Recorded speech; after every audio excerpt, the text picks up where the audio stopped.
Mossad তার যৌবন অতিক্রম করে বৃদ্ধা বয়সে পা ছুঁই অবস্থা। খুব দ্রুতই বিশ্বের মানচিত্র থেকে উধাও হয়ে যেতে পারে মোসাদের অস্তিত্ব।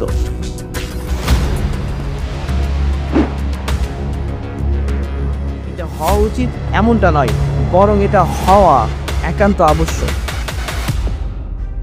ইসরায়েলের গোয়েন্দা সংস্থা মোসাদ অতি দক্ষ গোয়েন্দাদের সমন্বয়ে গড়ে ওঠা এই সংস্থার ক্ষিপ্রতা আর দুঃসাহসিকতা শত্রু মিত্র উভয়ের কাছে এক মহাবিস্ময়। মোসাদের ভয়ঙ্কর কিছু অপারেশন কল্প কাহিনীকেও হার মানায়। 1949 সালে মোসাদের জন্ম হলেও 1996 সাল পর্যন্ত এই তথ্য কেউ জানত না যে মোসাদের প্রধান কে অথবা কারা এটি পরিচালনা করে। 1996 সালে যখন মোসাদ প্রধান সাবোতাইকে অপসারণ করে জনি ইয়াতিমকে এই সংস্থার প্রধান নিয়োগ দেওয়া হয়, তখন প্রথমবারের মতন বিশ্ববাসী মোসাদ সম্পর্কে জানতে পারে। কিডন্যাপ আর গুপ্ত হত্যায় মোসাদ বিশ্বে অদ্বিতীয়। ডেভিড বেনগুরিয়ান মূলত এই সংস্থার প্রতিষ্ঠাতা। মোসাদের বেশিরভাগ সদস্যই সাবেক সন্ত্রাসী সংগঠন হাগানা ইরগুন স্টেনগেগ থেকে আগত। 1956 সালে সোভিয়েত ইউনিয়নে 28তম কমিউনিস্ট সম্মেলনে যখন নিকিটা ক্রুচেভ এক গোপন মিটিংয়ে স্ট্যালিনকে অভিযুক্ত ও অস্বীকার করে নিজেকে প্রেসিডেন্ট বলে ঘোষণা করেন, তখন মোসাদ ওই বক্তব্যের এক কপি সিআইএর হাতে তুলে দেয়। সে প্রথম সিআইএ মোসাদের কার্যক্রম উপলব্ধি করতে পারে। এই ঘটনায় সিআইএ অভিভূত হয়, কারণ তাদের মতো সংস্থা এইরকম একটি স্পর্শগত সংবাদ সংগ্রহ করতে না পারলেও মোসাদ ঠিকই পেরেছে। পৃথিবী জুড়ে মোসাদকে সাহায্য করার জন্য অগণিত ভলেন্টিয়ার ছড়িয়ে ছিটিয়ে রয়েছে। এরা সবাই জন্মগত ইহুদি এবং জায়নিস্টের সমর্থক। গুপ্ত হত্যায় দক্ষ মোসাদ বেশিরভাগ সময়ই হামলার জায়গায় উপস্থিত থাকে না। তারা চেষ্টা করে স্থানীয় মাফিয়া বা সন্ত্রাসীদের দ্বারা নিজেদের কাজ করিয়ে নিতে। এই প্রক্রিয়ায় সম্ভব না হলে শুধু সেখানে মোসাদের ডেথ স্কোয়াড হাজির হয়।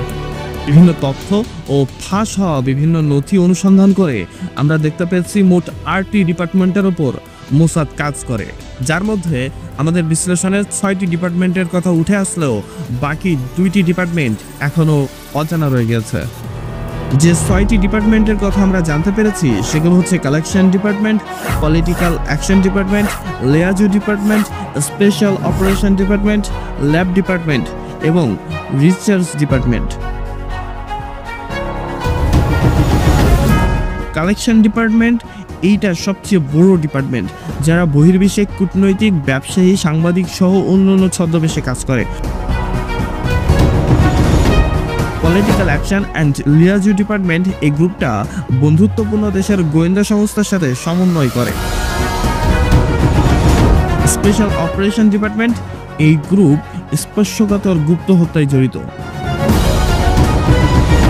ল্যাব ডিপার্টমেন্ট এই গ্রুপ মনস্তাত্ত্বিক যুদ্ধের জন্য দায়ী, যাদের কাজ প্রোপাগান্ডা ও প্রতারণা করা। রিসার্চ ডিপার্টমেন্ট যাবতীয় গোয়েন্দা গবেষণার জন্য কাজ করে এই গ্রুপটি। জার্মান ইহুদি ওলাফ গ্যাংলোডস এই মোসাদের সেলিব্রিটি গোয়েন্দাদের একজন। তিনি 1933 সালে অভিবাসী হিসেবে ফিলিস্তিনে পাড়ি জমান। হিব্রু, আরবি ও ইংরেজিতে পারদর্শী এই মানুষটি ব্রিটিশ বাহিনী হয়ে দ্বিতীয় বিশ্বযুদ্ধে অংশ নেন। যুদ্ধ শেষে সন্ত্রাসী সংগঠন হাগানাতে যোগ দিলেও পরবর্তীতে সেখান থেকে তাকে মোসাদে নিয়ে আসা হয়। মিশরে গোয়েন্দাগিরির জন্য এই দক্ষ মানুষটিকে বাছাই করা হয়। লোডস মিশরে এসে তার মিশন শুরু করে। সে মিশরের এলিট ঘোড়ার রেস খেলার যোগ দিয়ে সেখানকার বড় বড় ব্যক্তিদের সঙ্গে খাতির জমায়। তাকে দেখলেই জার্মান পরিচয় বোঝা যেত। সে দাবি করত বিশ্বযুদ্ধের সময় সেই হিটলারের জেনারেল রোমেলের পক্ষে লড়াই করেছে। এভাবে অনেকের সঙ্গে খাতির জমানোর পর সে সেনাবাহিনীর সঙ্গে একটা ভালো সম্পর্ক তৈরি করে। তারপর রেডিও সিগন্যালের মাধ্যমে সেনাদের স্পর্শকাতর তথ্য মূল কেন্দ্রে পাঠায়। কিন্তু লুটসের ভাগ্য খারাপই বলতে হবে। একটা পর্যায়ে মিশর তার পাঠানোর সিগন্যাল ট্র্যাকিং করে ধরে ফেলে। পরে 67 এর যুদ্ধবন্দী হওয়া 9 জন মিশরীয় জেনারেলের বিনিময়ে তাকে মুক্তি দেওয়া হয়। কিন্তু ততক্ষণে সর্বনাশ যা হওয়ার তা হয়ে গেছে। 1967 সালের যুদ্ধে ওলাফ গ্যাংলোডস মোসাদের আধুনিক যন্ত্রের সাহায্যে মিশর প্রশাসনের কর্তা ব্যক্তিদের গতিবিধি নজরে রাখত। একদিন সকালে নাস্তার পরে শিফট চেঞ্জের সময় ইসরায়েল মিশরের ওপর হামলা করে বসে। যুদ্ধের জন্য তৈরি থাকা মিশরের ৩০০-এরও বেশি বিমান নিমেষে ধ্বংস হয়ে যায়, ঘুরে যায় যুদ্ধের মোড়। ফলে আরবরা মাত্র ৬ দিন যুদ্ধ করে অবশেষে পরাজয় বরণ করে। আরবদের এই বিপর্যয়ের পুরো কৃতিত্বটাই বলা যায় গোয়েন্দা সংস্থা মোসাদের। জর্ডানের ব্ল্যাক সেপ্টেম্বর হত্যাকাণ্ডের পর ব্ল্যাক সেপ্টেম্বর নামে এক নয়া গ্রুপ গড়ে ওঠে। জার্মানির মিউনিখে অলিম্পিক গেমস চলাকালে এরা ৯ জন ইসরায়েলি অ্যাথলেটকে কিডন্যাপ করে। ২০০ জন ফিলিস্তিনি মুক্তি ও নিজেদের সেফ এক্সিট নিশ্চিত করাই ছিল এই কিডন্যাপের মূল উদ্দেশ্য। জার্মান সরকার এই দাবি মেনে নিয়ে তাদেরকে মিলিটারি এয়ারপোর্টে আসতে বলে। সেখানে আগে থেকেই জার্মান স্পেশাল ফোর্স তৈরি হয়েছিল। অপহরণকারীরা যখনই বুঝতে পারে তাদেরকে ট্র্যাপে ফেলা হচ্ছে, তখনই তারা সব বন্দী অ্যাথলেটদের হত্যা করে। পুলিশের পাল্টা গুলিতে ৫ জন অপহরণকারী নিহত হয় আর ৩ জন বন্দী হয়। ঘটনাটা ছিল অত্যন্ত ভয়াবহ। তবে এর প্রতিক্রিয়ায় মোসাদ স্পেশাল টিম গঠন করে অপারেশন রথ অফ গড ঘোষণা করে। পুরো ইউরোপ জুড়ে ব্ল্যাক সেপ্টেম্বর গ্রুপের সদস্যদের খুঁজে খুঁজে হত্যা করা হয়। ৭২ থেকে ৭৩ পর্যন্ত এই গুপ্ত হত্যার কাজ চলতে থাকে। পিএলওর নেতারা প্রায় দিশে হারানোর উপক্রম হয়েছিল।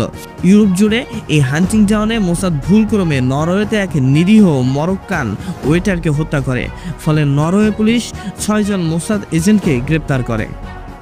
সাল ১৯৭৬ ফ্রান্স হয়ে ইসরায়েলগামী একটি বিমানকে হাইজ্যাক করে ফিলিস্তিনিরা।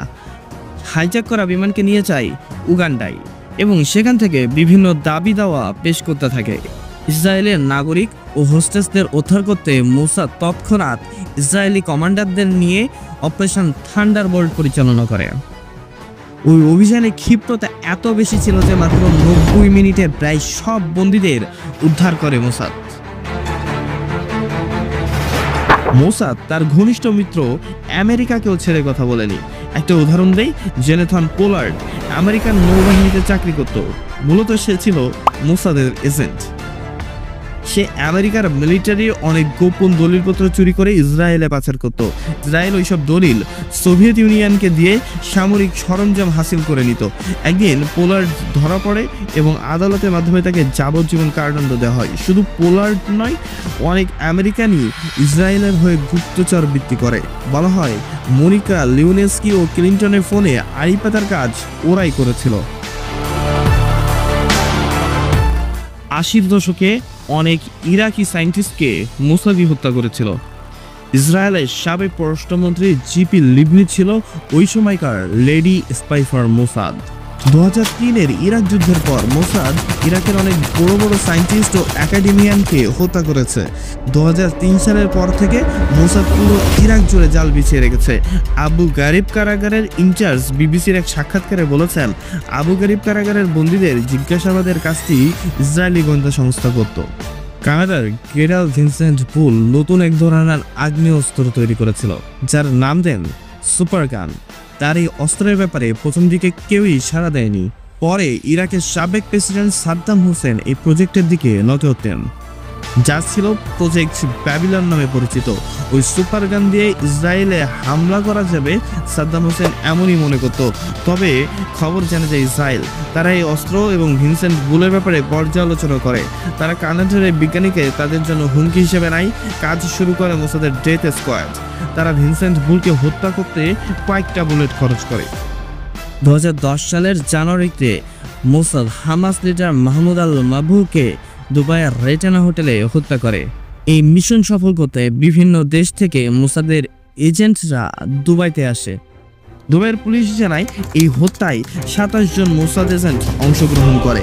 কিন্তু অত্যন্ত বিস্ময়কর ব্যাপার হলো, নানা দেশ থেকে এসব এজেন্টরা এসে হত্যা অভিযান শেষ করে দুবাই থেকে বেরিয়ে যেতেও সক্ষম হয়। অথচ দুবাইয়ের গোয়েন্দারা ঘোরাক্ষে রুটের বাইরে। তবে এরদোয়ানকে উৎখাত করা পরিকল্পনা মোসাদের জন্য সবচেয়ে বড় ভুল ছিল।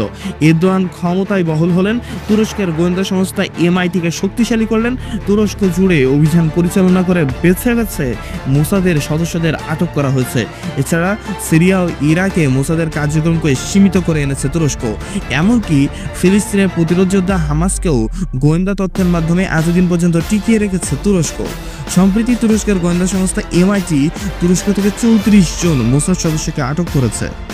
যে মোসাদ এতদিন ধরে কোনো মিশন সহজে হাতছাড়া করেনি, সেই মোসাদই মালয়েশিয়ায় অবস্থানরত ফিলিস্তিনি বিজ্ঞানীকে হত্যা করতে গিয়ে তুরস্কের গোয়েন্দা সংস্থা এমআইটি এর মুখোমুখি হয়। ফলাফলস্বরূপ এমআইটি একজন মোসাদ সদস্যকে মালয়েশিয়ায় গ্রেপ্তার করে এবং ওই ফিলিস্তিনি বিজ্ঞানীকে তুরস্কের ইস্তানবুলে ফিরিয়ে নিয়ে যায়। এছাড়া সম্প্রতি মোসাদ হামাসের হামলার বিষয়ে নিখুঁত তথ্য দিতে পারেনি, এমনকি ইরান ও লেবাননের গোয়েন্দাদেরও হাতে ধরা পড়ে মোসাদের বেশ কিছু সদস্য। বর্তমানে মোসাদের কর্মক্ষমতা বা কর্মকাণ্ড দেখে মনে হচ্ছে মোসাদ তার যৌবন অতিক্রম করে বৃদ্ধা বয়সে পা ছুঁই অবস্থা। এমন অবস্থা চলতে থাকলে খুব দ্রুতই বিশ্বের মানচিত্র থেকে উধাও হয়ে যেতে পারে মোসাদের অস্তিত্ব। সেই সাথে ইসরায়েলের ফুসফুস এই সংগঠনটির পতনে সবচেয়ে বেশি উপকৃত হবে মুসলিম বিশ্ব। এটা হওয়া উচিত এমনটা নয়, বরং এটা হওয়া একান্ত আবশ্যক। আজ এখানে শেষ করছি। সবাই ভালো থাকবেন। আল্লাহ হাফেজ।